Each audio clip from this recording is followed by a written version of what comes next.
After understanding Maxwell's correction to Ampere's law and learning about Maxwell's four electromagnetic equations, now we have to learn about electromagnetic waves. Why learning about electromagnetic waves is very important? Because all our communication mediums are based on electromagnetic waves. Even light is an electromagnetic wave. So now we have to learn about it because part 2 of physics is completely based on these electromagnetic waves. So first of all, what is the source of electromagnetic waves, or what are electromagnetic waves? Since this is a story kind of chapter, so we have to learn like story, and we have to think about each and every point. So first, how are electromagnetic waves produced? So first of all, we have to think how these waves are produced or what are sources of this. Neither stationary charges nor charges in uniform motion can be sources of electromagnetic waves. So here we are talking about two things. First, stationary charges and charges in uniform motion. These cannot be sources of electromagnetic wave. So we are sure that charges that are stationary, they are not the source of electromagnetic waves, and charges that are in motion but in uniform motion, that means they are producing some kind of current, they are not the sources of electromagnetic waves. The former produces only electrostatic fields. So this first one, this produces only electric fields. So we have already learned in chapter 1 that stationary charges produces only electric fields, and this is some kind of revision for some kind of revision what we have learned till now. And these charges in motion, what they do? The later produces magnetic field. Charges in motion produce a magnetic field that however do not vary with time, but this magnetic field does not vary with time. It is important result of Maxwell's theory that accelerated charges radiate electromagnetic waves. So now we have come to this point where we know that from Maxwell's theory that it is only the accelerated charges that radiate electromagnetic waves. So charges that are in uniform motion, that means their velocity is not changing with time. They cannot produce these electromagnetic waves. But charges that are in accelerated motion, that means their velocity is changing with time. So what is acceleration? Acceleration is nothing but change in velocity divided by time taken, and both acceleration and velocity are vector quantities that you have learned. So now if the velocity is changing or the direction is changing, velocity means magnitude of velocity, speed is changing or direction is changing, then we can say there is an acceleration, and that can produce the electromagnetic wave.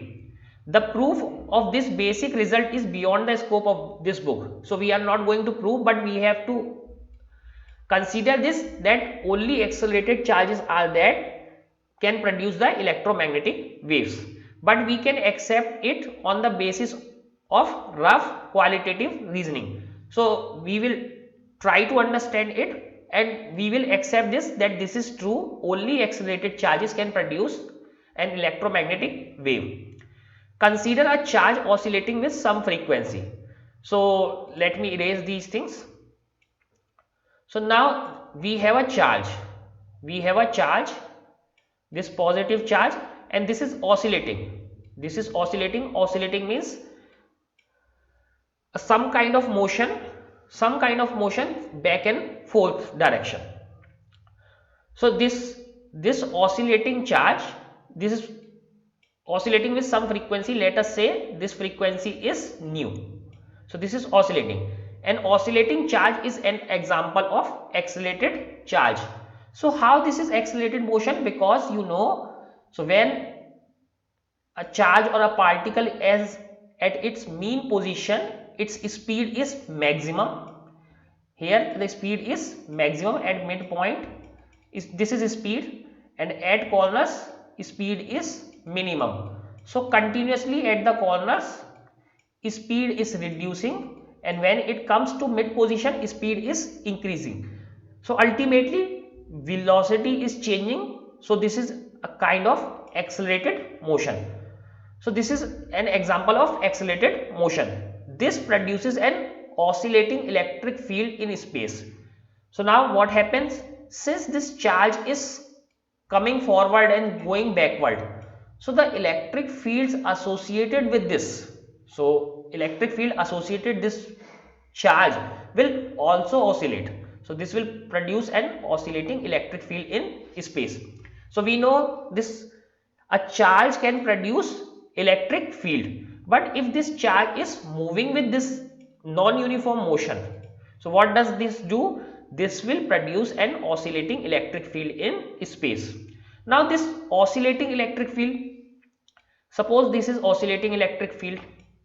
So what we have learned, this oscillating electric field produces an oscillating magnetic field. Why? Because we have learned just from the Maxwell's equation that oscillating electric fields or time varying electric fields produces the magnetic fields that are also not uniform.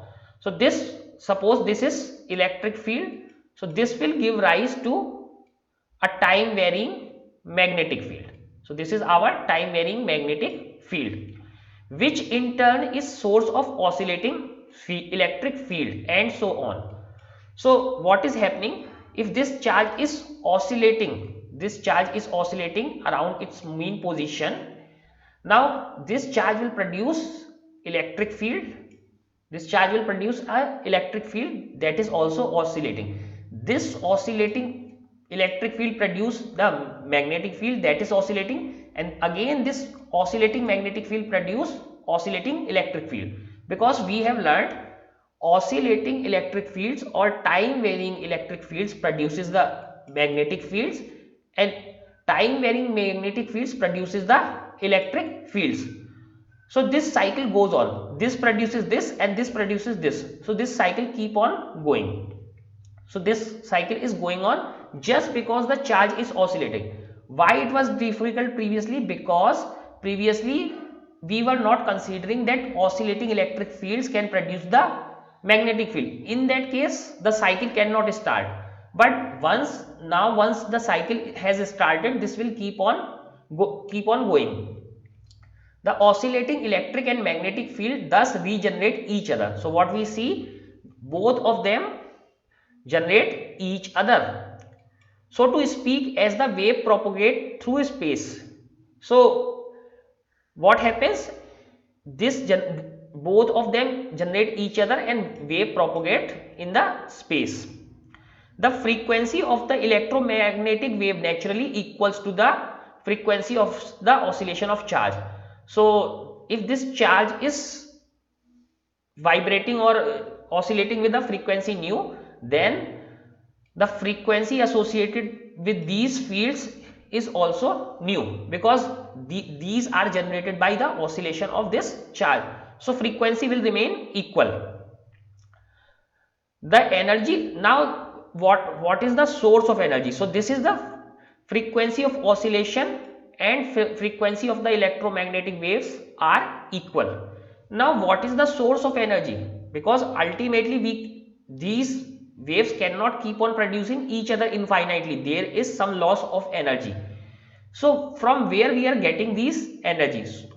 So the energy associated with the propagating wave comes at the expense of energy of the source, the accelerated charge. So from where we are getting this energy? Since this charge is in accelerated motion, we have to apply some energy to keep it in accelerated motion. So that energy is converted in this electromagnetic wave energy. So what is the source of energy? This charge is in accelerated motion. In keeping any particle in accelerated motion, we have to spend some energy, and that energy of oscillating particle, this is E, this is not electrical field, this is energy E, and this energy E is converted into this electromagnetic wave energy. So from this, now we can understand how does this electromagnetic wave originate. From preceding discussion, it might appear easy to test the prediction that light is an electromagnetic wave. So now we can think that light is also an electromagnetic wave. We might think that all we needed to do was to set up an AC circuit in which the current oscillates at the frequency of visible light. So this on the basis of this discussion, if we try to produce the light, visible light, then what we have to do, we have to think about an AC circuit in which current is oscillating at frequency of visible light. So if we try to do this experiment, we create an AC circuit in which this current is oscillating at the frequency of visible light. So let us say yellow light, but what happens in that case? It is not possible. So just by this argument, if we try to create an AC circuit which oscillates at the frequency of light and we try to produce visible light, say yellow light, so what we see, it is not possible. Why it is not possible? The frequency of yellow light is 6 into 10 to power 14 hertz. So this is the frequency of the visible light. While the frequency that we get even with the modern electronic circuit, it's hardly 10 to power 11 hertz. So right now we are not saying that it is not possible theoretically. It might be possible theoretically, but due to our instrument capacity, we can go only up to 10 to power 11 hertz. Or now much modern, since this book is quite old, now in much modern time we can go up to 10 to power 12 hertz, and that is called terahertz. But still we are almost 2 to 3 orders of magnitude less. Here 10 to power 14, that means 600 times less, 600 times less than the frequency of visible light. That's why we cannot produce lights in our labs just by oscillating an AC circuit. This is why the experimental demonstration of electromagnetic wave had to come in low frequency region. So this was the reason that first electromagnetic experiment was done in low frequency region, and the region was the radio wave region. That we will learn later, that what are the frequency of these electromagnetic waves, and this experiment was done by Hertz in 1887.